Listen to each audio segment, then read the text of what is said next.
여러분 혹시 그거 아세요? 우리 부모님 차에 달려있던 그 익숙한 카오디오 만들던 회사가 있거든요. 근데 이 회사가 지금 무려 45년 만에 자율주행차의 두뇌를 만들겠다고 나섰습니다. 이게 과연 가능한 일일까요? 오늘 바로 이 DH 오토웨어라는 회사의 정말 드라마틱한 변신 이야기를 한번 제대로 파헤쳐 보겠습니다. 자, 이 엄청난 질문의 답을 찾으려면요, 이 회사가 지금 어떤 중대한 기로에 서 있는지부터 알아야 합니다. DH 오토웨어는 말이죠, 지금 미래 모빌리티라는 단 하나의 목표에 회사의 운명, 그 모든 걸 걸었습니다. 정말이지 거대한 갈림길에 딱 서 있는 거죠. 이 엄청난 변화를 제대로 이해하려면 시간을 좀 거슬러 올라가야 합니다. 이 회사가 대체 어떤 길을 걸어왔는지 그 과거부터 한번 살펴보시죠. 보시면 1979년에 대성정밀로 시작해서 거의 반세기 동안 정말 탄탄한 자동차 부품 회사였어요. 다들 인정했죠. 그런데 말이죠. 2020년대에 들어서면서 자동차 시장이 완전히 뒤집어지잖아요. 전기차, 자율주행차 시대가 오면서 그 튼튼했던 기반이 그냥 와르르 무너져 내린 겁니다. 회사가 문을 닫을지도 모른다는 그런 심각한 위기에 빠지게 된 거죠. 바로 그때 2023년에 DH글로벌이라는 새로운 주인이 딱 나타납니다. 그리고 이 회사를 정말 머리부터 발끝까지 완전히 싹 다 바꿔버립니다. 과연 뭘 어떻게 바꿨을까요? 가장 먼저 한 일이 바로 이름부터 바꾸는 거였어요. DH 오토웨어, 자동차를 뜻하는 오토모빌에 소프트웨어를 합친 거죠. 이름 자체에 우리는 이제 하드웨어만 만드는 회사가 아니다, 소프트웨어로 미래를 열겠다는 강력한 의지를 그냥 새겨 넣은 겁니다. 변화의 속도가 정말 어마어마했습니다.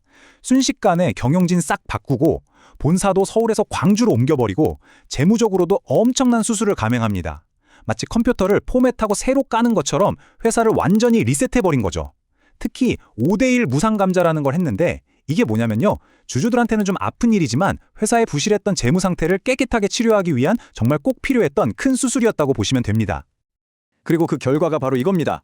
새로운 주인인 DH그룹이 지분율을 50% 넘게 꽉 쥐면서 이제 누가 뭐래도 흔들리지 않는 강력한 지배구조를 만들었어요.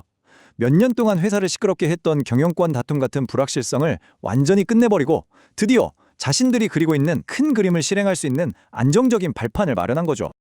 자, 이렇게 회사를 완전히 뒤집어 놨는데 그래서 제일 중요한 거, 돈은 잘 벌고 있을까요? 지금부터 성적표를 한번 까보겠습니다. 그런데 이 성적표를 보니까 좀 답답합니다. 매출은 몇 년째 그대로인데 더 심각한 건 영업이익률이에요. 1%가 채 안 돼요. 이게 무슨 말이냐면 1,000원짜리 물건 팔아서 10원도 못 넘긴다는 뜻이거든요. 옛날에 팔던 카오디오처럼 마진이 거의 안 남는 사업 구조에서 벗어나질 못하니까 그냥 겨우겨우 버티고만 있는 정말 아슬아슬한 상황인 거죠. 2025년이 되어서도 상황은 바로 좋아지지 않았어요. 매출은 좀 늘었는데 오히려 적자로 돌아섰습니다. 왜냐하면 미래를 위해 새로 짓는 멕시코 공장에 지금 돈이 엄청나게 들어가고 있거든요. 그러니까 당장은 이익이 나기 힘든 구조인 거죠. 다른 회사들이랑 비교해보면 이 심각성이 더 확 와닿습니다.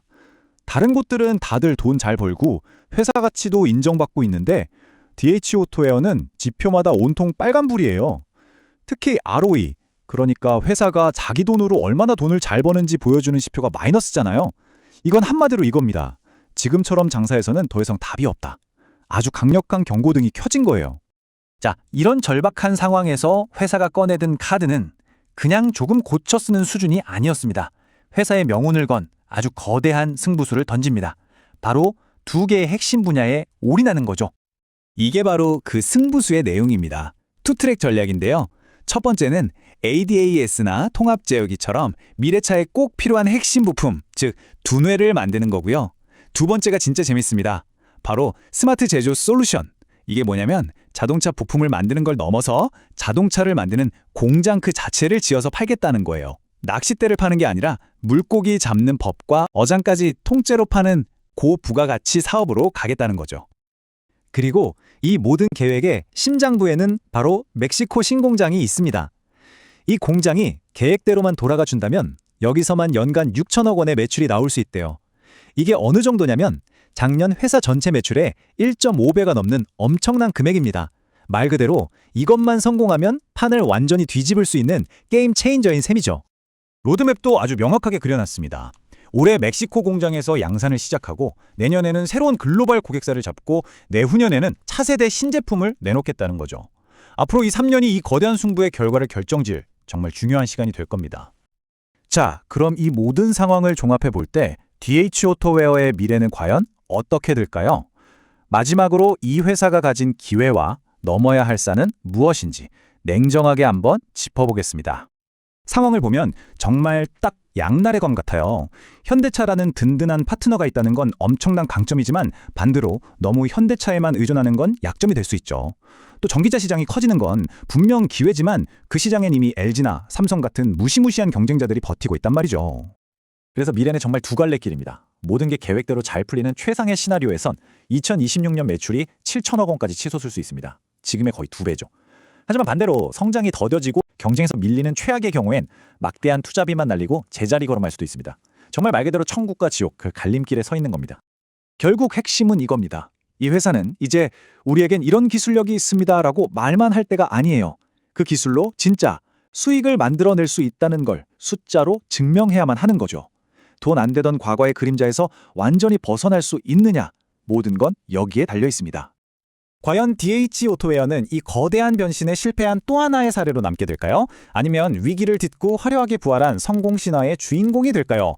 이 기업의 야심찬 도전에 대한 여러분의 생각을 댓글로 남겨주세요. 물론 투자는 항상 신중하게 접근해야 하고 그 결정과 책임은 여러분 각자에게 있다는 점 잊지 마시고요. 다음 시간에 더 흥미로운 이야기로 다시 찾아뵙겠습니다. 감사합니다.